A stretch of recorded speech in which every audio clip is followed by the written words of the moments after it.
VD. Satheesan സർക്കാർ വളരെ സേഫാണ്. കാരണം വലിയ കേടുപാടില്ലാതെ ഇവർക്ക് ഇപ്പോൾ PM ശ്രീ പദ്ധതിയുമായി മുന്നോട്ട് പോകാം. കാരണം ഇതിലൊപ്പിട്ടത് പിണറായി വിജയനും ശിവൻകുട്ടിയുമായി രഹസ്യമായി ചെന്നുങ്ങാണ്ട് ഒപ്പിട്ടതാണ്. എന്നിട്ടാണ് ഇവർ ഉറപ്പില്ലാതെ പറയുന്നത് ഇത് നടപ്പാക്കരുത്. അവിടെയാണ് ഈറ്റിങ്ങളോട് നമുക്ക് പിടിക്കുന്ന ഈ കളിപ്പുണ്ടല്ലോ. ഇവരൊപ്പിട്ടൊരു സാധനം, ഇവരൊപ്പിട്ട് പൈസയും വാങ്ങി, ഇവരൊപ്പിട്ട് കിട്ടാനുള്ള പൈസയും വാങ്ങി, എന്നിട്ട് പറയാണ് വി.ഡി. സതീശനെ നടപ്പാക്കാൻ പാടില്ല.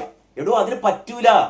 കാരണം ഈ കരാറിൽ ഒപ്പിട്ട് കഴിഞ്ഞാൽ, ഈ MOUയിൽ ഒപ്പിട്ട് കഴിഞ്ഞാൽ ഏകപക്ഷീയമായി പിന്മാറാൻ പറ്റില്ല.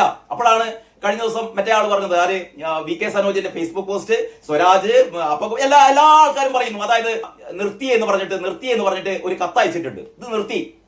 എടോ, അങ്ങനെ നിർത്തി എന്ന് പറഞ്ഞിട്ട് കത്തയക്കാൻ പറ്റൂല. കത്തയച്ചിട്ട് കാര്യമില്ല.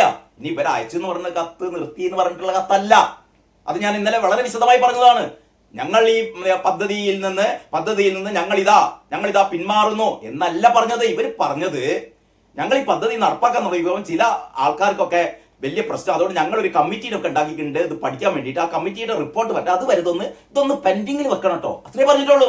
ഇതൊന്ന് പെൻഡിങ്ങിൽ വെക്കണം കേട്ടോ, അത്രേ പറഞ്ഞിട്ടുള്ളൂ. ഈ പെൻഡിങ്ങിൽ വെക്കുന്ന പരിപാടി ഇതിന്റെ അകത്ത് ഇല്ലാന്നേ. അപ്പൊ ഈ കത്തിനൊന്നും ഒരു പ്രസക്തിയില്ല. അപ്പൊ ഏതായാലും വി.ഡി. സതീശനെ സംബന്ധിച്ചിടത്തോളം LDF സർക്കാർ ഒപ്പിട്ട ആ പദ്ധതിയിൽ നിന്ന് പിന്മാറാൻ പറ്റില്ല. ശരി, പിന്മാറേണ്ട കാര്യമില്ലാന്ന്, ഇത് നല്ല കാര്യമാണ്. ഇവിടെ നമ്മുടെ നാട്ടിലെ രക്ഷിതാക്കളൊക്കെ ഇങ്ങനെ താല്പര്യത്തോടെ ഇരിക്കുകയാണ്. ഇവരെ ആഗ്രഹിക്കുന്നത് എന്താണെന്നറിയോ? സത്യം പറഞ്ഞാൽ ഈ അന്തംഗമ്മികൾ വരെ ആഗ്രഹിച്ചു കൊണ്ടിരിക്കുന്നത്. ഒരു ഭാഗത്ത് വരെ PM ശ്രീനെ കുറ്റം പറയും, പക്ഷെ ഇവരൊക്കെ ഇവരുടെ ഭാര്യമാര് ചോദിക്കുകയാണ് ഇത് എന്നാണ് PM ശ്രീ പദ്ധതി ഏതൊക്കെ സ്കൂളിലാണുള്ളത് ഇവര് ചോദിക്കുകയാണ്. കാരണം PM ശ്രീ പദ്ധതി നടപ്പാക്കുന്ന സ്കൂളുകളിൽ കുട്ടികളെ ആദ്യം ചേർത്തുന്നത് ഇവരായിരിക്കും. കാരണം ആ സ്കൂളുകളിൽ ആവശ്യമായ എല്ലാ സൗകര്യങ്ങളും ആ കുട്ടികളുടെ ഭാവി ഏറ്റവും മികച്ചതാക്കാൻ വേണ്ടിയിട്ടുള്ള പ്രത്യേക പഠന രീതി എന്ന് പറഞ്ഞാൽ രാജ്യത്തെ ഏറ്റവും മികച്ച സ്കൂളുകൾ എന്നുള്ള രീതിയിലാണ് ഈ PM ശ്രീ പദ്ധതി നടപ്പാക്കുന്നത്. ഇവിടെ സംഘപരിവാറിന്റെ ആശയങ്ങൾ അടിച്ചേൽപ്പിക്കലല്ല. ഈ സംഘപരിവാറിന്റെ ആശയങ്ങൾ അടിച്ചേൽപ്പിക്കാൻ ശ്രമിച്ചാൽ പോലും അതാത് സംസ്ഥാനങ്ങൾക്ക് അത് തിരുത്താം. അതിനുള്ള വകുപ്പ് ഇതിൻ്റെ അകത്തുണ്ടെന്നേ. ഇവരിതൊന്നും വായിച്ചു നോക്കിയിട്ടില്ല. ഒന്നും വായിച്ചു നോക്കാതെ PM ശ്രീ പദ്ധതി ഓ ഇത് നരേന്ദ്രമോദി സർക്കാരിന്റെ, അല്ലെങ്കിൽ അമിത്ഷായുടെ, അല്ലെങ്കിൽ RSSന്റെ, BJPയുടെ, അയ്യേ ഞങ്ങൾക്ക് വേണ്ട. എടോ, അതിൽ കൃത്യമായി പറയുന്നുണ്ട് ഈ PM ശ്രീ പദ്ധതിയിൽ ഒപ്പുവെച്ച് കഴിഞ്ഞാൽ ഇതിന്റെ ഒരു പൊതു ചട്ടക്കൂട് നിങ്ങൾക്ക് നിർദ്ദേശിക്കും. അതല്ലാതെ സിലബസ് പൂർണ്ണമായും നിങ്ങൾ അത് ഉൾക്കൊള്ളണ്ട. നിങ്ങൾ അതിൽ മാറ്റം വരുത്തിക്കോ, പാഠഭാഗങ്ങളിൽ മാറ്റം വരുത്തിക്കോ. പക്ഷെ ഇതിന് പൊതുവായൊരു നയരേഖ ഉണ്ട്. അതനുസരിച്ചാണ് കാര്യങ്ങൾ മുന്നോട്ട് പോകേണ്ടത്. നിങ്ങൾക്ക് ആവശ്യമായ എല്ലാ സൗകര്യങ്ങളും, അടിസ്ഥാന സൗകര്യങ്ങളും ഒക്കെ നൽകും. പ്രത്യേക രീതിയിലുള്ള പരിശീലന പദ്ധതി. അതിൽ പഠിക്കുന്ന കുട്ടികളുടെ ഭാവി എന്ന് പറഞ്ഞാൽ അവർക്ക് ലോകത്ത് എവിടെയും പോയി ആരുമായി മത്സരിക്കാം, വിജയിക്കാം. ആ രീതിയിലുള്ള പുതിയ തലമുറയെ വാർത്തെടുക്കാൻ വേണ്ടിയിട്ടാണ് ഈ പദ്ധതി. ഇതിൽ ഒരു തകരാറില്ല. ദേശീയ വിദ്യാഭ്യാസ പദ്ധതി എന്ന് പറഞ്ഞാൽ അത്രമാത്രം മികച്ചതാണ്. അതുകൊണ്ടാണല്ലോ ഈ നേതാക്കന്മാരുടെ മക്കളൊക്കെ പഠിക്കുന്നത് ഈ മാതിരി സ്കൂളിലാണ്. ഈ പൊട്ട അന്തംഗമ്മികൾ ഇതിനെതിരെ സമരം ചെയ്യുക.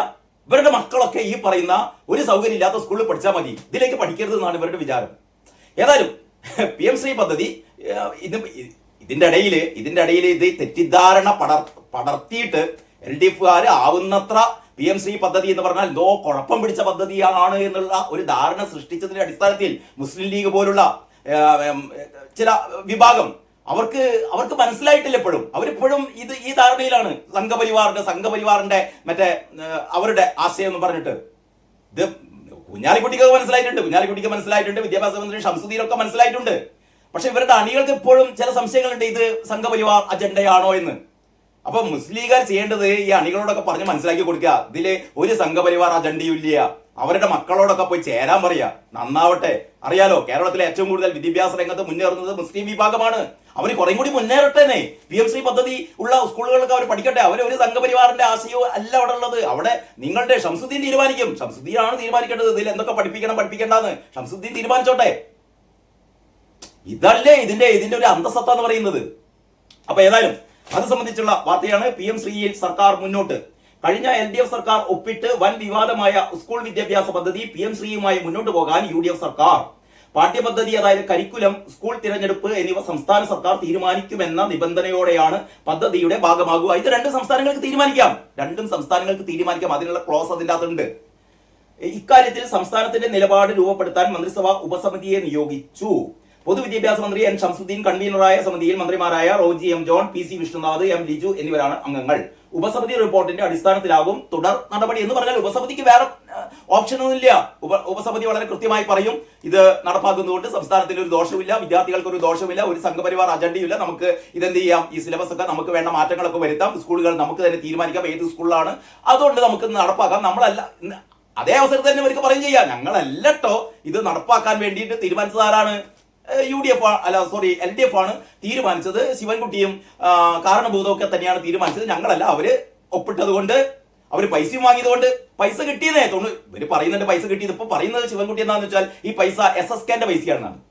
ശിവൻകുട്ടി മനസ്സിലാക്കാത്ത കാര്യം, ഇപ്പൊ SSK എന്നുള്ളത് ഇതിന്റെ ഭാഗമാണ്.